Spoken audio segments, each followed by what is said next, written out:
Annyeonghaseyo guys, sekarang nge-review variety show in the Subfrankation. Sebelum itu jangan lupa ya follow Twitter, Instagram aku, subscribe, like, and comment juga ya. Jangan lupa dinyalain loncengnya biar update terus tentang drama Koreanya. Review gue sama variety show ini sejujurnya ya, gue tuh baru nonton pas awal episode. Kalau bukan karena anak-anak tim Hwarang kayak Park Soo-joon gitu, V, gue mungkin gak akan nonton variety show ini karena mereka di sini kelihatan jadi kayak pria sempurna gitu loh. Jadi nggak ada kurang-kurangnya gitu. Terus di sini nggak diliatin sisi jeleknya mereka tuh seperti apa, kayak sisi-sisi bodohnya. Dan nonton variety show itu kan bikin suatu hal yang lucu dan menarik dari sisi mereka. Jadi ya guys, kalau kalian nggak banyak nonton variety show Korea, sementara gue tuh banyak banget nonton variety show Korea. Yang gue suka dari variety show Korea kalau idol itu adalah saat bangun tidur. Jadi artis itu kan kelihatan tuh mukanya seperti apa saat bangun tidur. Ya sama kayak manusia biasa gitu, memperlihatkan kalau mereka tuh bukan dewa, bukan manusia yang sempurna, tapi ya manusia biasa gitu kan ya. Jadi itu yang gue suka. Tapi di sini tuh kayak kameranya agak jauh, nggak kelihatan banget ya. Mungkin ada sih Park Soo-joon, tapi emang itu dia cowok tuh ganteng banget pas lagi tidur.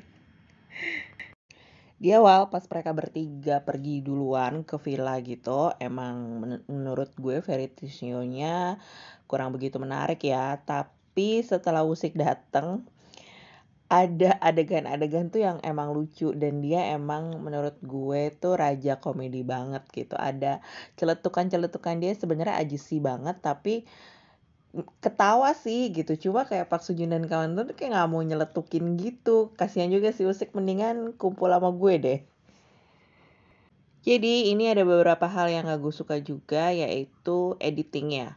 Di sini tuh karena mungkin gue sering banget yang namanya nonton variety show Korea, jadi gue bisa memilah dan melihat editing-editing yang emang digabungin, bukan di waktu yang sama. Jadi kalian bisa lihat di episode 1 ya, waktu mereka pergi, mereka kan nyalain lagu tuh gitu kan. Nah di situ kelihatan tuh si Park Soo-joon tuh pertama pakai jaket. Terus beberapa detik kemudian tiba-tiba dia tuh udah buka jaket. Dan pas buka jaket itu sebenarnya itu setelah mereka makan di restoran. Jadi itu kayak perjalanan mereka pergi ke villa setelah makan restoran digabungin gitu kan. Dan itu ya ampun kelihatan banget. Jadi tolong deh Mas Pidi lebih bagus lagi untuk editingnya. Terus ya guys, kekurangan dari drama ini tuh banyak scene yang menurut gue tuh belum menarik dari sisi variety show yang biasa gue tonton gitu kan ya.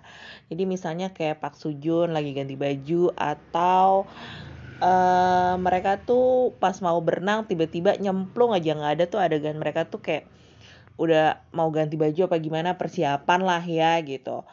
Padahal sebenarnya kalau diliatin pas mereka ganti baju untuk kelihatan punggungnya aja tuh sebenarnya fansnya tuh udah seneng gitu kan. Tapi itu mereka tidak memperlihatkan itu. Jadi PD-nya itu kan sama ya kayak in the sub BTS gitu. Menurut gue ya. Jadi tidak memperlihatkan sisi menarik si artisnya itu sendiri gitu. Menurut gue yang gue tonton ya, karena gue tuh suka waktu Park Soo-joon sama Woo-sik itu di Yeon Kitchen. Jadi Pidina bisa menggambarkan gimana kehebatannya Soo-joon yang pinter masak, dan juga Woo-sik yang bertahan sebagai pelayan kamar, dan dia juga pinter bahasa Inggris juga gitu kan. Terus mereka adegan ngobrol tidur tuh kelihatan banget nyamannya. Jadi dilihatin sama Pidina kalau di sini itu mereka tuh selain pinter acting, pinter juga tuh sama yang lain gitu kan. Dan ada juga sih waktu Park Soo-joon tuh ke Spanyol apa kemana gitu, ke Eropa deh, Yeon Kitchen juga. Kita tuh bisa lihat gimana caranya Park Soo-joon tuh membuat semua menu jadi lebih teratur diantar ke pelanggan gitu. Jadi jelatin emang bener-bener kelebihannya seorang artis itu nggak cuma di acting doang atau nyanyi loh. Jadi ya guys, ada tuh adegan waktu Hyun Sik baru datang ke villa kan pagi-pagi, ngebangunin si Woo-sik gitu. Nah, itu tuh nggak ada adegan gimana ngebanguninnya, tuh nggak ada, cara mereka ngebangunin sebagai seorang teman tuh nggak ada. Gua nggak ngerti deh ya. Terus di situ tiba-tiba mereka langsung makan bakpao bareng aja, dan gue suka di sini sih Woo-siknya kelihatan bareng banget wajahnya baru bangun tidur. Walaupun ada segi kekurangan yang gue bahas sebelumnya, ada juga sisi yang bagus juga ya. Di sini tuh kita bisa lihat persahabatan mereka, dan mereka tuh kayak nggak pingin dipisah ranjang, jadi tidur satu ranjang bareng-bareng. Terus udah gitu ngelihat ternyata V juga nangis di variety show ini, walaupun nggak diliatin gimana wajah sedihnya, tapi teman-temannya memperagakan, itu sudah membuat gue bahagia. Terus adegan yang menarik lagi tuh waktu mereka bareng-bareng nonton dramanya Musik. Jadi pas dramanya Musik tuh masih tayang kan ya. Gimana Park Soo Joon tuh ngasih tahu ke temennya yaitu Pika Boy, dia tuh gimana cara merintis dan gimana cara untuk bertahan hidup di dunia entertain.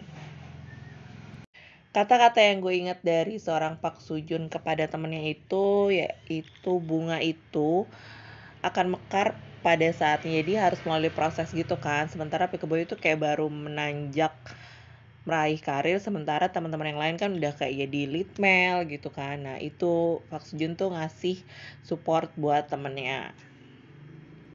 Yang gue ingat tuh pesannya dari Park Soo Joon adalah dia tuh mengibarat kehidupan tuh kayak lari gitu ya, dan kita tuh semua punya tujuan yaitu garis finish. Jadi kita terus berlari, asal nggak pingsan. Pokoknya semua itu orang punya tujuan garis finish, tapi caranya dan waktunya tuh udah beda-beda. Jadi even kalian nggak pingsan, kalian terus berlari sampai garis finish atau tujuan hidup kita. Di sini menurut gue Usik juga berjuang banget sama kehidupannya. Jadi dia kan emang main di Parasite, tapi di drama tidak begitu gitu kan ya. Akhirnya dia inget banget di Summer Vacation, dia itu yakin kalau dia bakalan naik namanya di tahun 2022 sama sama ibunya. Soalnya ibunya itu kayak ada ramalan gitulah dia bilang. Dan itu benar kejadian gitu. Itu semua sih kerja keras musik juga sih, memperlihatkan sisinya dia dalam variety show dan akhirnya dapat tawaran pekerjaan. Saran gue ya guys, kalau menurut gue tuh variety show ini harusnya dikemas lebih menarik lagi. Terus mungkin PD-nya itu mesti belajar dari Pidina atau PD-PD yang lain yang ada di variety show. Kayak menurut gue sih yang menarik itu kayak Tujuh Night atau Running Man gitu, atau mantan-mantan dari PD dua variety show ini. Menurut gue mereka tahu bagaimana cara membuat suatu hal yang lucu dari sebuah variety show, atau sesuatu hal yang emang memberikan si artis itu kelebihan selain di bidang acting gitu kan ya. Even itu cuma jalan-jalan, tapi ada suatu hal yang memperlihatkan kalau mereka punya kelebihan. Oke guys, sekian bahasan gue tentang variety show ini. Kamsahamnida nonton, annyeonghaseyo, sampai jumpa di review lama selanjutnya.